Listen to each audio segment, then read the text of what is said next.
podcastirmãos.com do Vocari entrando no ar. Eu estou sem voz, mas eu sou o Paulinho. Estou aqui com o Júnior, que nesse Vocari sugou toda a minha energia, minha voz. Oi, pessoal. A gente tá aqui no Vocari, última noite, 15 para 1 da manhã. Um horário normal. Batendo recordes. Começando cedo. Uhum. E a gente tá aqui com um grupo muito legal. A Adriana tá aqui também. Ai, obrigada pela parte do grupo legal. Cara, ninguém mais tem voz nesse programa. O que a gente tá fazendo aqui? Eu sou a Adriana e eu estou aqui com o Alisson Melo, que é um outro campograndense que descobriu como é que sai do Mato Grosso do Sul pra conhecer outros lugares. E olha que eu nem precisei formar dupla sertaneja pra isso. Saí por outra via. O negócio foi mais rápido. E aí, galera? Deu menos dinheiro, provavelmente. É muito bom estar participando aqui com vocês desse podcast, nesse horário maravilhoso. Tá quase todo mundo sem voz, eu tô com a perna bamba. Então a gente tem que falar pouco e segurar o ar. Não é não, Lissander? E eu também tô aqui com meu amigo Lissander. Olá, gente. Pra gente é boa madrugada, né? Se você não lembra, o Lissander é o editor-chefe da Ultimato. É isso mesmo, Lissander? Não. Agora que eu pensei que eu ia acertar. Gente, Lissander, eu não faço ideia do que você faz no Ultimato. Porque é cada coisa que aparece, meu, é sério. Eu corro risco de perder meu emprego, né? Porque estão dizendo que eu sou o que eu não sou lá, né? Então... E o que você é, Lissander? Conta pra gente. Você vai guardar... Você perdeu um lugar? Você vai guardar esse segredo também, Lissander? Não. Eu sou editor do portal da editora Ultimato, né? Muito bem. Você é editor-chefe do portal da editora da Ultimato. Isso, muito bem. É isso. Eu estou aqui muito feliz porque eu tenho o privilégio de apresentar o André Leitão. Muito bom ter você aqui com a gente. Deus te abençoe muito no seu trabalho e vai ter muito papo pra gente conversar com você aqui. E a gente tá aqui pra falar sobre um tema que tem borbulhado a mídia nos últimos meses, a questão dos refugiados. E estamos recebendo aqui o Alisson e o André, que trabalham com refugiados aqui no Brasil. E a gente vai tentar entender a problemática, vamos tentar entender a situação que estamos vivendo, que o mundo está vivendo, que a Europa está vivendo, e ver o que a gente tem a ver com tudo isso nesse programa aqui do podcastirmãos.com.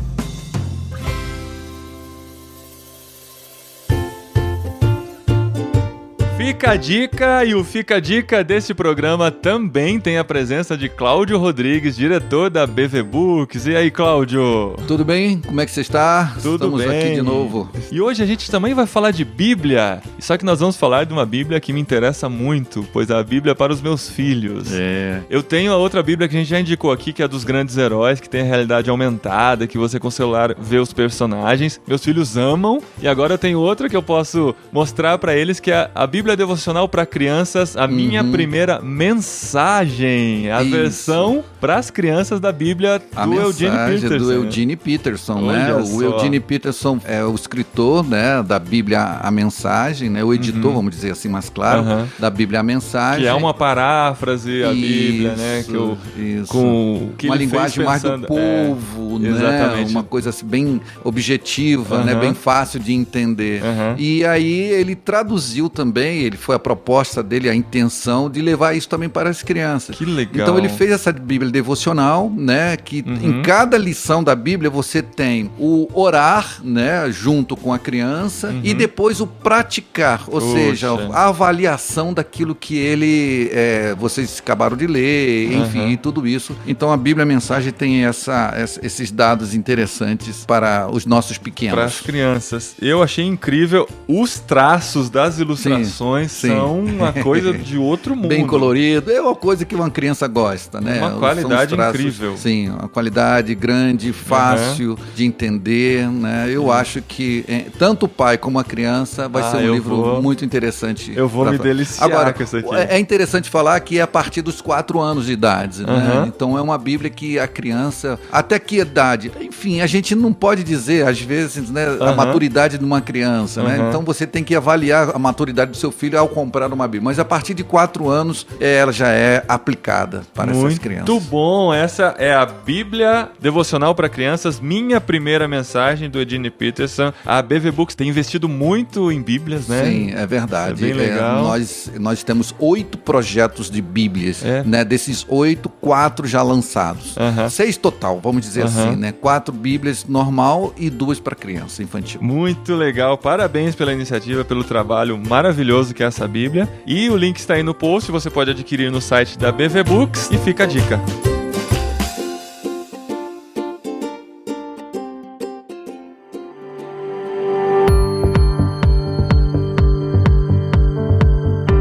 Esse então é mais um programa gravado aqui no Vocari 2016. Esse ano a gente pensava que a gente repetiria a dose do ano passado de gravar 8 programas de uma vez, mas realmente não deu. O Alisson e o André passaram por isso também. A gente foi inundado de compromissos aqui, demos seminários, poucas oficinas.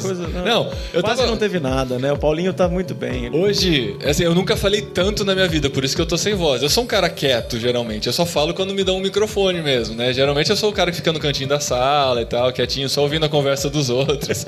E... É verdade. Pior que é verdade. Eu fico, vai lá, amor, fala com o povo. E o pior, assim, a gente teve que dar tanta oficina aqui que na última eu não sabia mais se o que eu tava falando eu já tinha falado pra aquela turma ou pra turma anterior. E pra piorar a situação, os caras sacanearam comigo. Na penúltima oficina sentou um cara numa carteira lá e eu perguntei quem trabalha com comunicação. Um dos caras falou, eu sou formado em publicidade e propaganda, mas eu não exerço mais a profissão. Aí beleza, eu falei com outras pessoas e tal. Aí mudou a turma, eu fiz a mesma pergunta, um cara sentado no mesmo lugar respondeu, eu sou formado em publicidade e propaganda, mas eu não exerço mais a profissão. Eu falei, galera, o que vocês estão fazendo comigo? E o mais legal foi a primeira oficina que eu dei que eu não sujei minha mão de graxa. Ah, é? Porque lá pra nós, né, Dri, oficina é só esse negócio de borrão.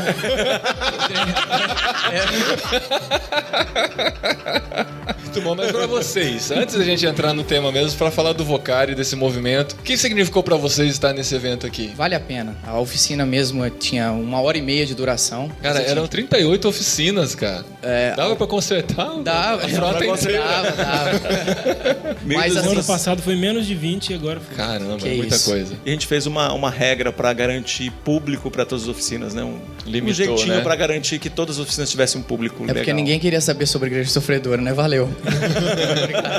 Eu vi que eles estavam com cara de desanimado lá na oficina. Chegou lá e falou, não tem mais vaga, não tem mais vaga na oficina do Paulinho. Não tem mais vaga na oficina do Paulinho, vou fazer o quê? Igreja sofredora. Joga ali do lado, entendeu? Você já tá sofrendo mesmo, vai pro lado de lá. Mas o legal foi o seguinte, de ver esses jovens assim tão interessados, sabe? O coração deles assim, dava pra você sentir a pulsação, o amor, o desejo, a vontade. Então a oficina terminou, a última terminou 5h30 da tarde, mas eu fui sair de lá quase 7 horas. Ixi, não saiu na foto. Não saí na foto. E nem quem tava com você, né? Mas não ia fazer muita diferença, porque a estrutura não ia dar pra me ver mesmo.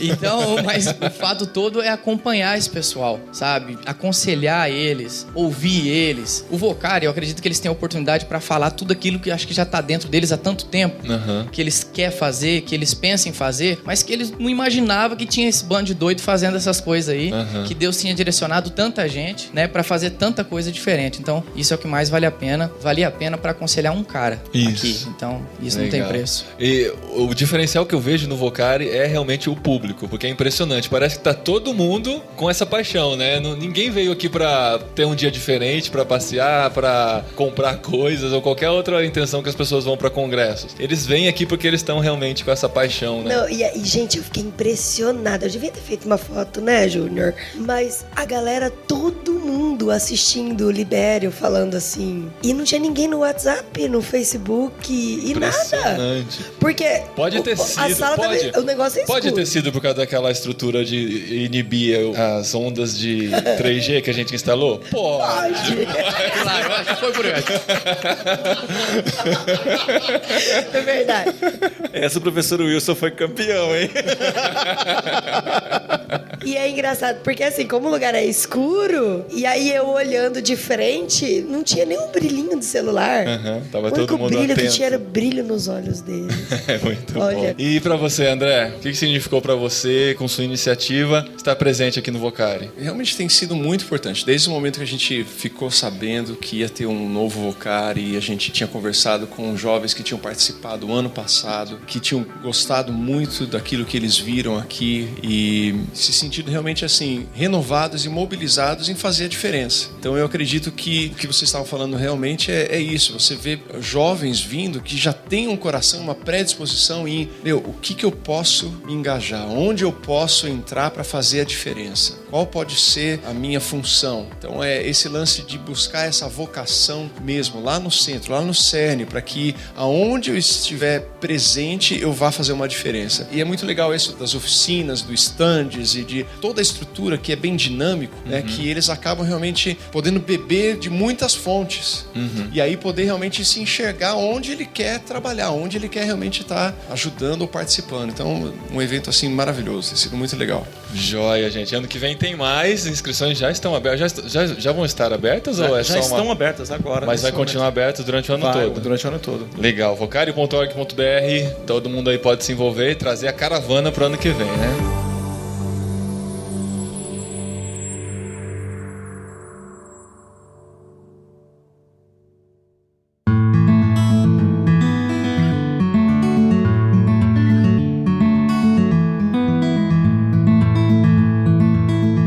Agora então sobre o nosso tema. No programa que a gente gravou lá no painel, a gente falou um pouco, o Alisson participou daquele painel falando sobre a situação dos refugiados e como a Missão Mais tem trabalhado para acolhê-los e para tentar resolver essa situação que a gente tem enfrentado aí. Eu queria entender de verdade, assim, o que significa a palavra refugiado? É só vindo por causa de guerra ou de uma nova oportunidade, mas aí é imigrante, né? Ou se é por causa de alguma perseguição religiosa? Só assim, para tentar entender mesmo o que significa um refugiado. O refugiado, ele não está ligado ao imigrante. O status que ele recebe no Brasil de refugiado é por conta de guerra civil ou perseguição religiosa. Então, nós temos uma resolução no Brasil, de julho de 97, e o Brasil acatou essa decisão, que, na verdade, ela está na Declaração Universal de Direitos Humanos da ONU, que enquadra o refugiado como toda a pessoa que, por conta do seu status religioso, do seu status étnico ou social, ele está vivendo em temor por conta daquela situação no seu contexto. Até político também. Até político também. Então é o que a gente até fala de asilo político, essas coisas, mas ele sai como refugiado. A documentação dele sai como refugiado. Então, essa é a definição que tem nos termos da resolução que foi aprovada em julho de 97 no Brasil. Ele chega aqui no Brasil e aí ele, tendo visto ou não tendo visto, isso para todos os países que assinaram esse acordo que o Alisson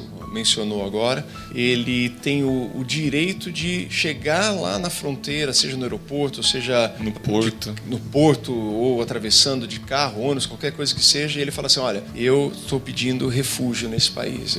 Ele que solicita o refúgio. Ele solicita. Eu venho de perseguição, seja política, seja étnica, seja religiosa, seja qualquer que for, que ele alega que ele está correndo perigo de vida. Ele acredita que ele ou seus familiares podem morrer em função dessa perseguição ou dessa ameaça ou da guerra, como é o caso ali dos sírios, que é aqueles que a gente tem focado realmente os nossos esforços agora. E aí, então, o governo, como ele assinou esse acordo, ele tem a obrigação de receber essa pessoa. E ele não pode, em hipótese alguma, deportar essa pessoa para o país da onde ele veio, principalmente, ou deportá-lo para um outro país qualquer que seja. Isso é uma lei brasileira? Não. Isso é uma lei um tratado das Nações Unidas. Sim, é uma recomendação da ONU ou isso é lei? Não, é uma Declaração Universal dos Direitos Humanos da ONU, é um acordo. Então, o país que se recusa a receber, ele está indo contra essa declaração. Se ele assinou esse acordo e ele se recusa, ele está quebrando esse acordo. Então, você tem países aí, por exemplo, o próprio Líbano.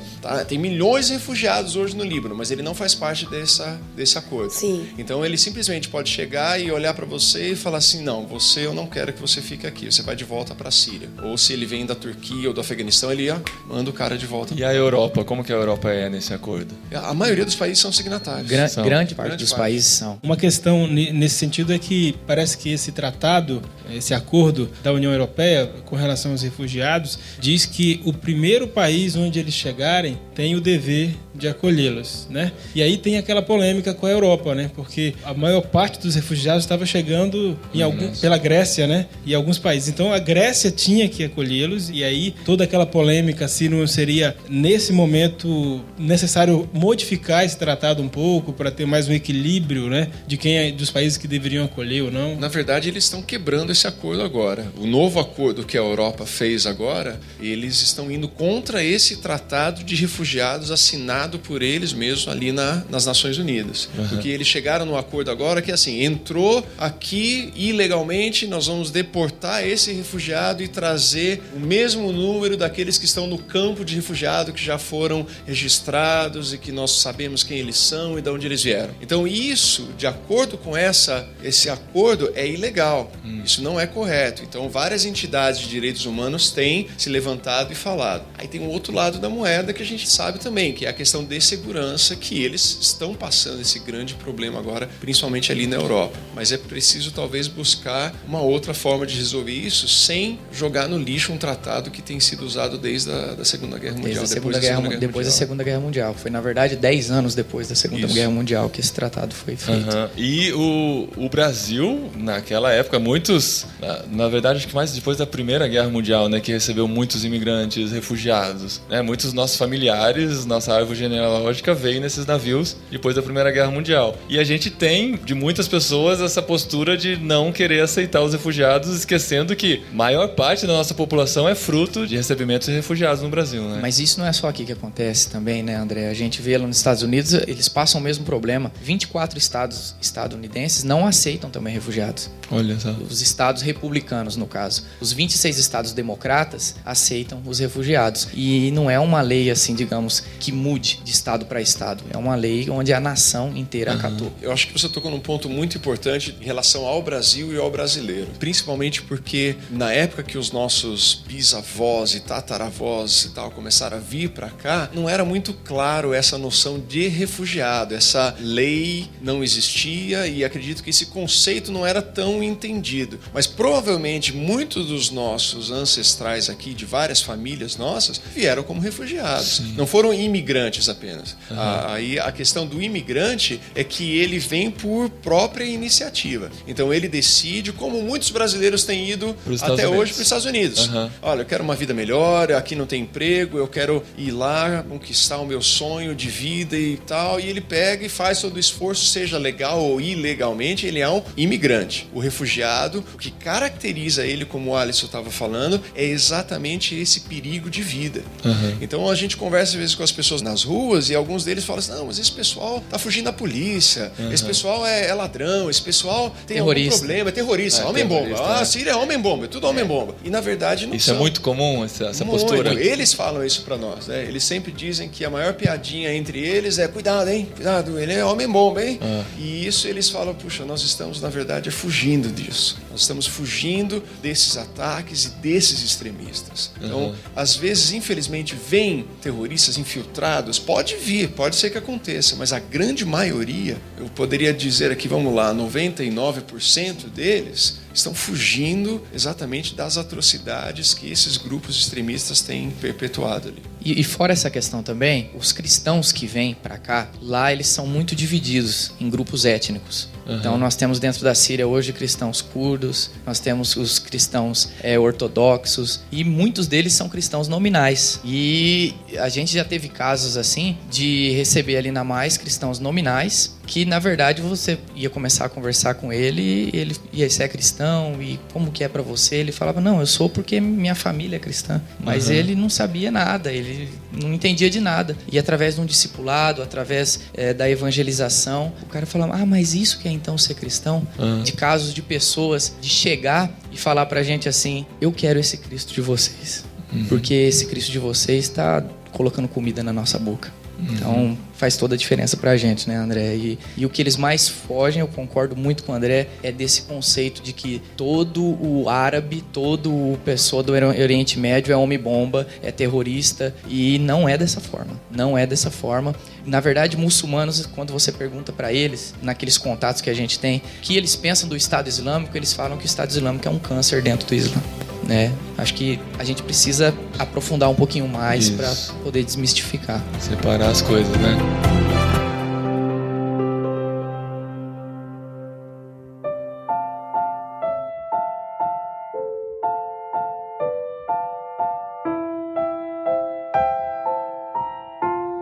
E o mundo abriu os olhos e chamou muita atenção na questão dos refugiados daquela criança que foi encontrada na praia, que a gente não gosta nem de lembrar da imagem, né? Você acha que toda essa comoção que aconteceu em volta dessa situação foi positiva de alguma maneira? Foi mais prejudicial para a maneira com que a Europa, os outros países têm encarado a situação dos refugiados? Eu creio que, infelizmente, aquela cena, que é uma cena realmente terrível, que eu acredito às vezes que a gente nem deveria ter talvez presenciado aquilo, de tão cruel que ela é, na verdade. Ela simplesmente reflete a indiferença.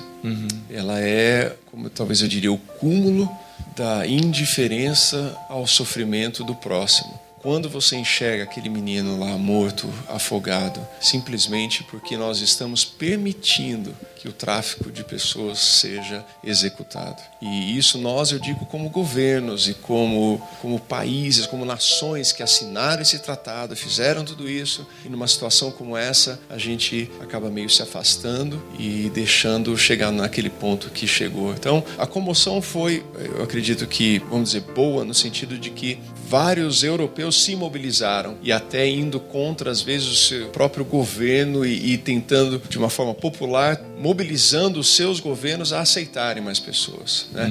A gente sabe de casos ali na Alemanha que eles começaram a receber nas casas, eles começaram a dizer, olha, tem 2 quartos aqui, pode vir para cá. Eles criaram sites, né, para que as pessoas se comunicassem, aplicativos, e que estivessem sendo recebidas além daquilo que o governo estava oferecendo. O movimento da população mesmo, eles que... sem necessidade de incentivo do governo. Sem necessidade. E assim, você vendo o pessoal chegando às vezes na Noruega, na Suécia, e eles sendo recebidos nas estações de trem. E falar, daqui vocês são bem-vindos, aqui vocês não vão ser perseguidos. Então houve essa mobilização.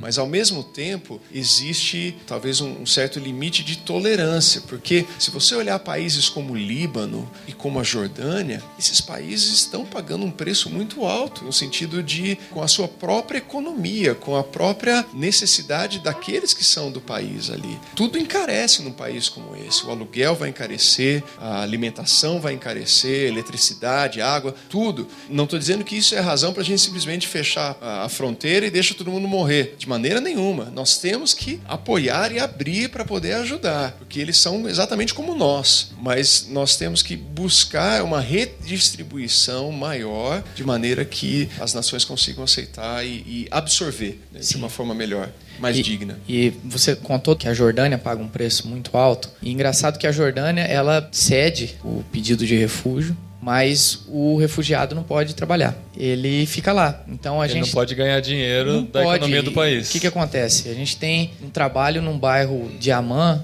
que tem 84 mil refugiados iraquianos. É muita gente. E os caras não podem trabalhar. Ou seja, concede o refúgio, mas vai fazer o quê? Mas também o país não tem uma estrutura para poder fazer alguma coisa. Ele já não tinha antes uma economia forte o suficiente para absorver mão de obra. E aí esse refugiado se torna, como no Brasil também, a mão de obra barata. Então tem vários refugiados trabalhando no Brasil sem carteira assinada, vários refugiados trabalhando em situações que não são propícias, você tem adolescentes trabalhando e não indo para a escola. E parte do nosso trabalho tem sido exatamente isso, chegar nessas famílias, identificar quem está nessa situação e buscar conversar com o pai, com a mãe, se os dois estão presentes aqui, né? E tá dizendo que, olha, essa criança, esse adolescente tem que voltar para a escola. A gente tem que conseguir ajudar você, ajudar que você tenha um trabalho, consiga se sustentar, consiga amparar sua família com vários projetos e formas, e aí esse adolescente, essa criança possa voltar para a escola. Como que vocês têm contato, assim? Eu queria que vocês explicassem do começo com relação relação à organização que vocês estão representando, você é do Compaixão, né? Compassiva. Ai, desculpa. Eu estudei tanto que era compassivo e eu achei que era compaixão. É só um jeito mais bonitinho de falhar, entendeu? A gente mais bonito no cartão. Naqueles hinos e cânticos antigos da igreja, a gente falava assim. Compassivo. Pode ser. Retrô tá na moda. É vintage. E assim, eu queria entender melhor como vocês, a forma que a organização trabalha e como vocês têm acesso a eles, né? Se vocês ficam no Porto também.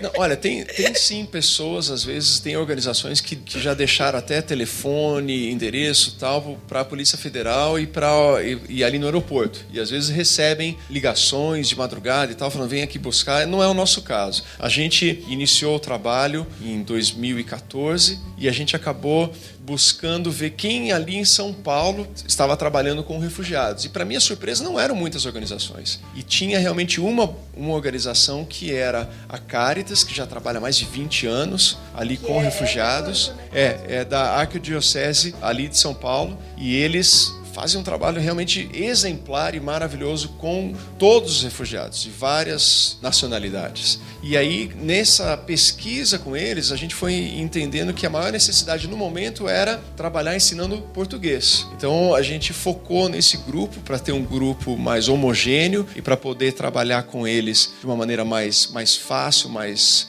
simples, e até dos nossos professores terem mais facilidade nisso aí, porque os professores são voluntários. E a gente começou a dar aula de português.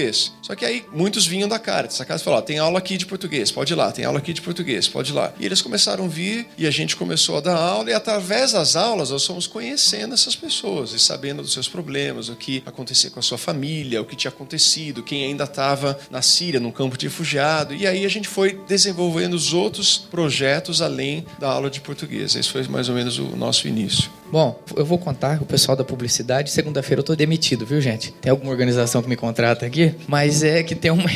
na verdade, aconteceu um fato muito engraçado, né? Digamos assim. 4 irmãos paquistaneses, eles estavam congregando na igreja deles, lá no Paquistão. Entrou alguns radicais islâmicos e falaram, olha, ou vocês param com o culto ou nós vamos matar todo mundo que está aqui. Pegaram a família deles e foram para o interior do Paquistão. Chegando lá, o padre teve compaixão deles, falou, rapaz, vocês têm que procurar um lugar para vocês pedir... Ele não falou rapaz assim contextualizado, né? Mas... Ele deve ter falado... Mas vocês têm que procurar asilo em algum lugar, né? E o que eu consigo para vocês agora é para vocês ir para o Brasil. Vai ter um evento lá chamado Jornada Mundial da Juventude. Vocês fingem que vão ver o Papa e quando vocês descer lá, vocês vão pedir refúgio. E aí, o pastor e mais 3 membros dessa igreja que estavam junto com ele, deixou as famílias lá, escondidas no interior, e desceu no Brasil, no dia da Jornada Mundial da Juventude, achando que ia ver o Papa, né? E aí, eles entraram num táxi e mostraram, eles eram de ordem presbiteriana, pediram para procurar uma igreja presbiteriana dali da região, e o taxista falou, tem um parente minha que vai, e levou lá, e chegou lá, quem que trabalha aqui com igreja sofredora, igreja perseguida, não sei o quê, ligaram pro Mário. Que Mário? Mário Freitas é o presidente da Mais. Não, gente. Eu ia dar essa resposta agora, mas já passou do horário. Eu não sei que Mário. Depois da 1h da manhã. Pior que a pergunta dela foi sincera. Foi. Então... O Mário Freitas, a gente tem em irmãos.com Missão na Íntegra e tem algumas mensagens do Mário Freitas, inclusive apresentando a Mais. Então quem quiser conhecer mais da Mais, tem lá nas mensagens do Mário. Mas o bacana que foi isso, não foi nada muito planejado. Então a gente recebeu eles lá, como a gente já trabalha com a igreja sofredora em outras vertentes, o Mário falou, eu tô acreditando que a gente possa expandir a coisa. E a gente começou a acolher esses cristãos que estavam sofrendo perseguição. Então, diferente do trabalho do André, o nosso trabalho é diretamente com cristãos. A gente só recebe cristãos que estão solicitando refúgio no Brasil por conta da perseguição religiosa. Hoje, a Voz dos Mártires da Inglaterra faz esse filtro pra gente, porque porque eles estão aí há 14 anos fazendo, eles têm acesso a essas pessoas. É a primeira etapa do processo. A segunda etapa é quando eles chegam aqui, nós acolhemos eles na base da Mais, em Colombo, que a gente mudou tem pouco tempo, e a gente está em fase de construção ainda da cidade refúgio. E nós acolhemos eles ali, damos entrada na documentação, e eles saem dali com carteira de trabalho, com CPF e com a solicitação de refúgio, porque não sai assim na hora. Ela demora um tempo para sair. O CONARE, que é o órgão brasileiro responsável por isso, ele leva um tempo para analisar os processos e emitir o refúgio nesses casos. Essa é a segunda etapa. A terceira etapa vem depois de um período aí de 2 a 4 meses que esses refugiados passam com a gente na base. Então lá a gente faz aulas de português, aulas de imersão na cultura brasileira, também tem um atendimento de voluntários, dentistas, psicólogos, e depois disso, as igrejas parceiras da Mais, elas abrem as portas para receber esses refugiados. Poxa, que então, legal. assim, a gente vê como uma oportunidade imensa para a igreja local brasileira viver uma missão transcultural sem sair de casa. Dentro de casa, né? Exatamente. E aí, a gente dá um treinamento para essas igrejas de como ele receber esses refugiados, cuidados que ele tem que ter, porque vem muitos cristãos de lá e, por exemplo, alguns cristãos sírios, o André, que morou muito tempo por lá, sabe disso. Ele vai entrar antes do culto, ele acende um cigarrinho e fuma, né? É algo normal para eles. E é algo que, na nossa cultura, é algo muito diferente, né? Em algumas igrejas. Então, às vezes, as igrejas falam, pô, mas o que é isso? Vocês não mandou cristão para cá? O que tá acontecendo? Então, a gente tem que dar esse treinamento, avisando desses cuidados e prestar o acompanhamento. Como a Missão Mais trabalha com esse foco dos refugiados cristãos, como a igreja brasileira está acolhendo esses refugiados? Vocês estão percebendo que ela tem assimilado mais facilmente esse desafio do acolhimento, ou há muitas barreiras ainda culturais ou indiferença, ou o que seja? A igreja brasileira, nós já tivemos casos de devolução. Como assim devolução? Passou um período na igreja e fala pra gente, ó, não tá tem na como garantia, não. né? Tá na garantia, entendeu? Aí eu falei, pode devolver, né? Então, a gente já teve relocação, né, sem ter a devolução. O cara, mas já teve também o refugiado ir para a igreja, passar um período, depois ele volta para a base da Mais, porque a igreja ligou falando, o cara aqui não quer nada com nada, o cara aqui não sei o quê. A gente tem que entender uma coisa, que a gente tá falando de pessoas que tá extremamente vulnerável emocionalmente. Você vê esses primeiros que chegaram, eles tinham outro status no país dele. E aí, de repente, você recebe essa tarja de refugiado sem saber se um dia ela vai sair dali. Você não tem ainda isso, sabe? Você não sabe o que vai acontecer daqui pra frente. E então já aconteceu essa devolução e já aconteceu essa relocação da gente, às vezes, ter que ir lá, chegar lá e falar, não, então vamos levar vocês para outro lugar. E já aconteceu isso com refugiados mais de uma vez, com a mesma família. E isso é angustiante pra gente. Tem sim quebrado muitas barreiras. Existem sim muitas pessoas dispostas, que abriram as portas, que estão dispostas a enfrentar isso, porque ajuda a quebrar aquele tabu de que missões é aquele livro do Nicholas Sparks, né? Aquele romance todo, aquela coisa assim. E não é. Não é. É cotidiano, é vivência, é momentos de estresse, momento que você não quer nem conversar mais com o refugiado não quer conversar com você. É dessa forma. Mas, como diz o outro, é conversando que a gente se entende. Então, é no relacionamento. É no tete-a-tete. Não é verdade? É bem desse jeito. Então, eu acredito que temos os nossos desafios, sim, não vou negar, né, nesses que eu acabei de falar para vocês. Mas muitas pessoas têm recebido eles assim com o coração aberto, e aí também quando o coração tá muito assim aberto, chega, faz de tudo pro refugiado, às vezes ele se acomoda um pouco, acho que o André conhece bem disso, ele, agora estão fazendo tudo pra mim aqui, agora tá tudo tranquilo, e o cara vai se acomodando, aí os irmãos da igreja toda semana levando as coisas, e aí fica naquela, e isso também não é bom. A igreja, ela vai se encontrando na missão para achar o equilíbrio nisso, porque é uma das coisas que a gente acredita que quando ajudando, eu posso estar machucando também. Então, as minhas ações, ela tem que ter um equilíbrio para que eu possa promover um desenvolvimento dentro daquela pessoa. Tem o risco do assistencialismo também. Esse é o mais forte. Eu acho que esse é o grande problema. E eu acho que nós no Brasil somos muito bons nisso, no assistencialismo. Nós somos muito bons no emergencial, porque o emergencial é o seguinte: o emergencial muitas vezes ele é até egoísta, ele é para aliviar a minha consciência cristã. É o emotivo, né? É a reação pela emoção. É aquela coisa, é rápida. Eu então passei ali, saí do banco, vi aquele cara que está sentado na porta pedindo esmola, eu arranco R$10 do bolso, entrego para ele, saio dali falando, fiz uma boa ação, né? Jesus é na minha vida. E vamos embora. Mas quero pedir isso aí... quando você estiver passando perto, viu? Porque você der R$10, cara. Vai aliviar a consciência assim lá no Mato Grosso, cara. Lá em São Paulo é um só. Mato Grosso do Sul, lá em São Paulo é R$1 e o cara ainda sai assim, rangendo os dentes, meu. Mas por que a gente faz isso muitas vezes? Porque tirar aquele cara dali dá mais trabalho. Criar um projeto, caminhar com ele mais uma milha, tentar restaurar a dignidade interna dele, leva um tempo maior. E o que a gente precisa fazer com os refugiados é caminhar mais uma milha, é fazer esse trabalho de acompanhamento.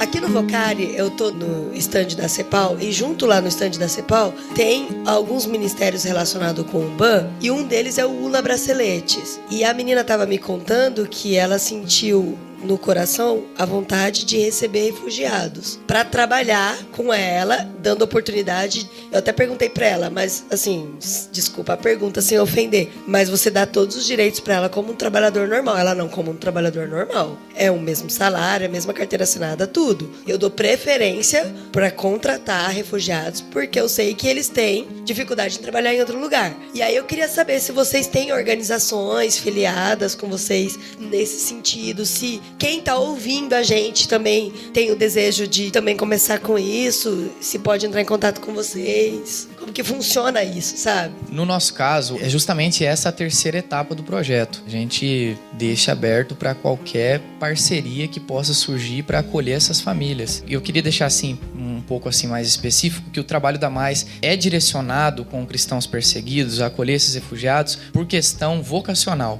Porque o nosso lema é conectar a igreja sofredora com a igreja estável. Então, nós entendemos que essa igreja está sofrendo. E nós entendemos também que isso acaba sendo uma voz profética para o nosso ambiente aqui. Né? Então, essa terceira etapa do projeto, ela é aberta. E pessoas como essa menina que te procurou são muito bem-vindas. A gente tem o nosso banco de dados, tem como ela entrar em contato com a gente na Mais, para ela passar as informações dela. Porque quando a igreja recebe esse refugiado, ela se responsabiliza para dar alimentação e dar também a hospedagem e inserir elas no mercado de trabalho, né? Então não é algo assim fora do comum. Nós acompanhamos isso também, tanto para proteger o refugiado quanto para proteger a igreja, para poder ajudar eles nessas duas partes. Então é muito bem-vindo isso. É só entrar em contato com a gente. Vou deixar o site aqui, é maisnomundo.org. Tem lá, você vai ver a parte de mobilização, voluntariado, tem tudo escrito certinho e a pessoa deixa lá ou então entra pelo contato@maisnomundo.org e descreve.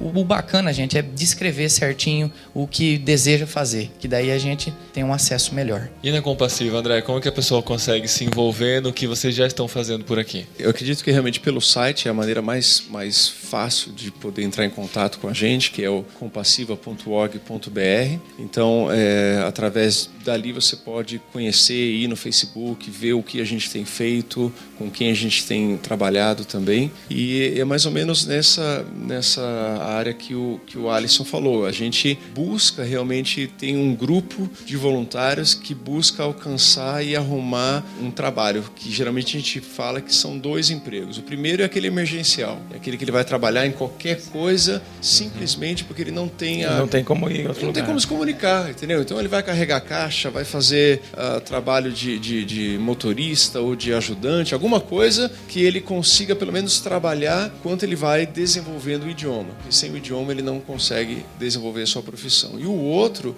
aí entra outra área que tem sido um ponto forte nosso, que é buscar agora a validação dos diplomas desses refugiados que a gente recentemente conseguiu essa parceria com a Acnur para poder revalidar o diploma dele na área dele. Que legal. E aí, a partir daí, ele vai começar a buscar, seja o conselho A, conselho B, da organização que ele trabalha, para poder se registrar e poder exercer a profissão. Então, esse pessoal que vem, a gente percebe que, lendo, né? Lendo as informações, ouvindo, a gente percebe que tem muitos com boa formação que estão vindo. Muitos. Na verdade, a Mayra, que coordena o lar, ela sempre, quando ela fala assim, alguns deles têm currículos muito melhores do que vários brasileiros. Então, você tem pessoas com mestrado, pessoas que eram professores nas universidades ali, também da Síria, na Universidade de Damasco, você tem engenheiros petrolíferos, tem engenheiro químico, engenheiro de TI, você tem engenheiro elétrico. A gente até brinca que o que mais tem é engenheiro, né? E aí tem jornalista, contador, e várias profissões, secretários bilíngues, gente que trabalha com empresas aéreas, já passaram vários desses casos. Isso tem a ver com eles terem um pouco mais de recurso que as outras pessoas para conseguir se deslocar? Eu acredito que sim. A gente sentiu... Os mais pobres não conseguem sair. Exatamente. A gente sentiu que a primeira leva que veio como alunos para nós eram sempre aqueles que tinham uma condição social e de estudos bem melhor do que os outros. A segunda, você já tinha um grupo misturado. E aí, até a terceira que a gente recebeu, você encontrava alguns que estavam nos campos refugiados. Então, esses que estavam no campo ali imediato de refugiados é porque tinham menos condições financeiras para poder fugir do conflito, fugir para um local para recomeçar a vida. E essa questão do trabalho é muito importante, porque isso vai restaurando essa identidade, essa dignidade desse refugiado. Porque quando ele começa a trabalhar, você imagina, você é um engenheiro aqui, você é um advogado aqui, você tem essa profissão e ali em uma semana você está num outro país e você não é mais nada. Você só recebe aquele carimbo, aquela tarjeta ali de refugiado, que é algo muito duro, que é algo que a gente usa a palavra, usa o nome para que a população entenda e o brasileiro possa tratar de uma maneira melhor e aceitar, mas é um status, é um período da vida dele. O que a gente quer é que ele consiga realmente se tornar um cidadão sem ter esse status como refugiado, para que ele possa voltar a construir, reconstruir a vida dele. É por isso que é o nome LAR, que é levar ajuda ao refugiado e ajudá-lo para que o Brasil deixe de ser esse país de segurança apenas, mas se torne essa casa, esse lar onde ele venha reconstruir a vida dele. Então, o que tem sido mais recente e forte para nós é isso agora, de buscando revalidar diplomas a nível nacional. A gente tem pessoas se identificando com a gente, falando, tentando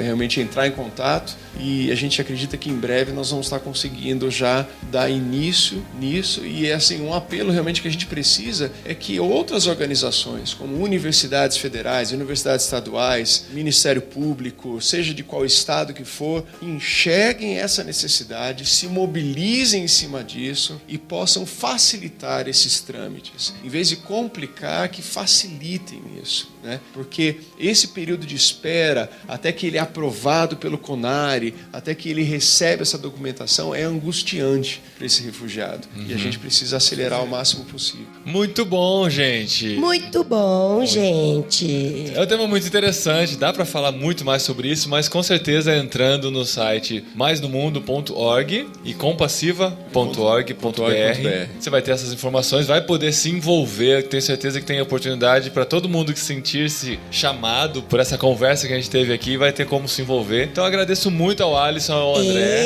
que participaram com a gente. E gente, tem tanta coisa pra contar ainda que a gente tá com sono, né? Mas as histórias deles, já tô sabendo que um morou pra cá, o outro já morou pra lá, já conhece tudo antes. Muito obrigado mesmo por vocês participarem com a gente. Valeu. E se Deus quiser, no próximo Vocário a gente tá aqui de novo trocando ideias. E aí a gente grava mais cedo.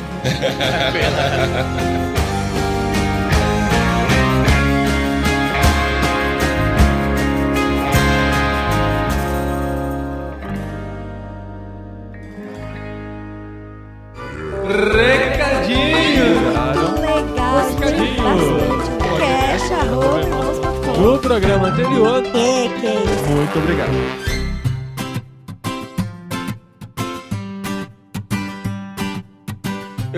Recadinhos, esposinha. Recadinhos 1, 2, 3 falando. Falando o quê? O que você quer falar aqui hoje? O microfone é todo seu. Eu quero falar que o programa passado foi muito de doido. Que isso? Gente, aquilo é uma várzea. A gente tá falando do 295 que entrou, que talvez você não tenha percebido, porque entrou no meio da nossa quinzena. Foi um programa especial, extraordinário, da bagunça que fizemos lá no Encontro Cepal com o X-Tudo. Gente, olha, o verdadeiro X-Tudo mesmo. Você chega na lanchonete e fala, moça, me vê um X-Tudo. O que tem no X-Tudo? Ó, tem com tudo que você imaginar. Tem um pouquinho de cada coisa. Cada coisa. Inclusive a polêmica do Bottom. Ai, é verdade, gente, que absurdo. Você tem que ouvir lá pra ver o que é isso. É, que continua nos comentários. Comente lá se você concorda ou não com o Bottom. Mas pra isso tem que ouvir. E olha só, Adri, esse aqui é o programa 296 já. O que isso significa? Significa que a gente tá velho pra caramba, né, amor? Já se foram 10 anos de podcast. Gente, hoje você falou com o Romário. Tem gente que de 18 anos que não viu o Romário jogar. Eu falei, meu Deus. Quer dizer, viu o final da carreira dele, né? Que o Gabigol, né, fez o gol ontem pela primeira vez na seleção brasileira. Ninguém vai saber quem que é Gabigol. Não? Não. Todo mundo sabe, cara. Não Os melhores jogadores do Brasil. Isso, tá tudo no Santos, na cabeça dele. Aí todo mundo comparando o jeito dele jogar futebol com o Romário, mesmo porque ele usa a camisa 11. Aí na entrevista ele fala, meu pai fala muito bem de quando o Romário jogava, que ele gostava muito de assistir. E caramba, as pessoas... Tem gente que não viu o Romário jogar. Não, tem gente que tá ouvindo, a gente não faz ideia quem é o Romário. Mas enfim, programa número 300 está chegando no podcast. Muito perto. Olha, se esse é o 296, pro 300 faltam... 3, no meio 3, com esse mais 3. E nós queremos fazer um programa especial. No 100, nós fizemos um programa gravado ao vivo, né? O Pod 100, presencial. A galera foi lá, gravou com a gente. Aí, assim, a filharada começou a nascer, a gente foi, né? Não, a gente quis fazer diferente, amor. Tá não tem nada a ver. Os meninos não dão trabalho. É que a gente não gosta de realizar evento. Essa é a coisa, né? Isso é verdade. Organizar evento não tá na nossa veia. A gente já tentou algumas coisas, fez algumas coisas legais, mas, o nosso negócio é o virtual mesmo. Aí veio o programa 200, nós fizemos um encontro, mas via Hangout do Google. Nossa, foi muito da hora. Esse uma baguncinha legal. Muito legal. E vocês participaram. Quem estava vivo lá, né, participou. E agora vem o 300 e a gente também quer fazer com a participação de vocês. Afinal, Como? São 18 anos de site e 10 anos de podcastirmãos.com. E a nossa própria cosmovisão cristã mudou nesses últimos 10 anos. Olha, é verdade, viu? Todo programa a gente aprende uma coisinha aqui, outra ali. A gente aprende muito. A nossa visão de reino hoje é completamente diferente do que 10 anos atrás. E maneira de a gente encarar o evangelho. Mas não conta tudo que você aprendeu nesses 300 programas, eu tô mandando de maneira genérica aqui, não. Mas a gente quer saber o que você, querido ouvinte, aprendeu com o podcastirmãos.com. É isso mesmo. O que você aprendeu com o podcastirmãos.com ouvindo um programa ou de algum amigo que contou e depois você foi lá e ouviu também. O que você aprendeu? O que fez diferença, assim? O que levou você e seus amigos a discutirem, a trocarem ideias, a brigarem. Mas como que a gente vai saber o que você aprendeu? Você vai mandar uma mensagem de voz. Tem que ser de voz, pessoas. Isso. Tem que ser de voz. A boa e velha mensagem de voz que hoje está muito mais fácil de ser enviada. Por quê? Ah, é verdade. O WhatsApp agora é o novo Nextel, né, amor? Porque a gente não precisa mais fazer uma ligação telefônica. Você consegue mandar uma mensagem de voz pelo WhatsApp, por tantos outros aplicativos. Mas para não complicar, e como todo mundo deve ter o WhatsApp... geralmente eu não escuto mensagem de voz, mas essas eu vou ouvir, tá? Como assim? Você não escuta as que as pessoas mandam nos grupos, né? Mensagem de voz 3 minutos, não vou ouvir, não vou. Aí, acabou de chegar uma mensagem de voz. Acabou de chegar uma mensagem de voz aqui. Acabou mesmo.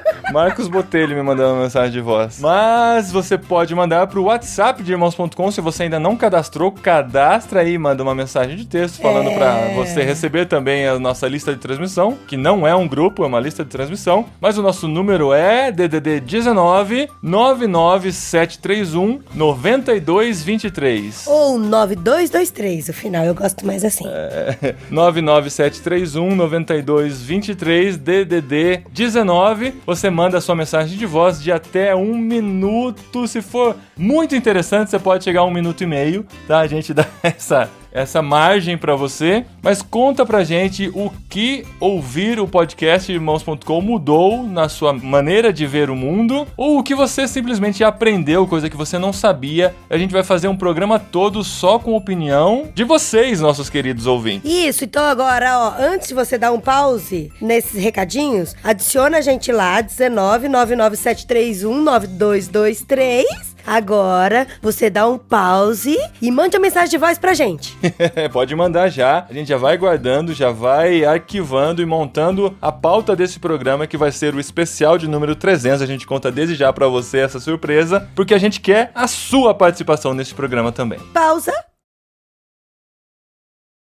Pronto, já mandou. Agora que você voltou aqui para ouvir o nosso programa, a gente continua com os nossos recadinhos, porque o site continua cheio de novidades. Muitas coisas. Gente do céu, olha, é tanta coisa boa que aparece, né? A gente tá virando um grande portal de conteúdo de áudio e de vídeo também, além dos textos. Verdade, porque olha, além dos vídeos do Propagando, agora nós temos o vlog do Coletivo Aleluia. Sim, a gente já falou aqui algumas vezes do nosso amigo Danilo e da Simone, que são responsáveis pelo Aleluia Bells. Inclusive, a gente nem agradeceu, né, que a gente voltou tão cansado das viagens. Nossa, é verdade. Nós ficamos hospedados na casa deles, lá em Maringá, quando estivemos no Vocari. Fomos muito bem recebidos. Muito obrigado, Danilo e Simone. Ano que vem estamos de novo, já reserva a pensão. A gente ficou hospedado na casa deles, agora eles estão hospedados na nossa, que é irmãos.com. Nossa, tatatum. Com o Coletivo Aleluia, um vlog de conteúdo muito interessante, falando sobre comunicação, falando de teologia. Verifica lá, entre irmãos.com, vlogs, Coletivo Aleluia, e conhece esse conteúdo incrível que o Danilo tem produzido lá na Aleluia Bells. E outra novidade... Também temos podcast novo em irmãos.com, agora somos 6 podcasts. Vamos lá, Adri, pra não esquecer. Irmãos.com, check. BTcast, check. No Barquinho. Mais ou menos check. Não, assim, se for contar, o No Barquinho tem vários derivados então, dentro, por isso que né? eu falei mais ou menos check. Então, o No Barquinho é um coletivo também, né? Nós temos o Missão na Íntegra, check. Cepal, check. E agora recebemos o podcast Contraponto, capitaneado pelo Abner Melanias, que já participou de vários programas aqui com a gente, tá sempre junto com a galera do BTcast e do No Barquinho também. O Bibo apadrinhou o Contraponto, apostou neles. Agora que a gente viu que funcionou, a gente aposta também, né? Verdade. A gente é mais cauteloso nas apostas. Não, brincadeira. A gente conheceu depois, já quando já tava rolando o Contraponto, e é um podcast diferente, com uma pegada muito legal, o Contraponto do Abner Melanias. Então tá aqui dentro de irmãos.com também, confira, eles já falaram de muitas coisas legais, um bate-papo super interessante, de temas sobre a cultura pop de modo geral, e tem tudo a ver com a gente, e é o que a gente gosta de falar por aqui também. Então agrega muito ao conteúdo de irmãos.com a chegada do Abner com seu Contraponto. Confere em irmãos.com também, assina o feed, assim como você deve assinar o canal do Coletivo Aleluia também, para ter acesso direto a esse conteúdo aí nas próximas semanas. O Contraponto é quinzenal, o vlog do Danilo Coletivo Aleluia é semanal dentro de irmãos.com. E comenta todos aí, viu? Quero todo mundo comentando. Isso, comenta tudo. Ouviu o podcast, comenta. Assistiu o vlog, comenta. O seu conteúdo complementa o conteúdo de irmãos.com também. É verdade, eu fiz uma análise lá, eu tava esperando vocês fazerem os comentários. Ah, de filme, né?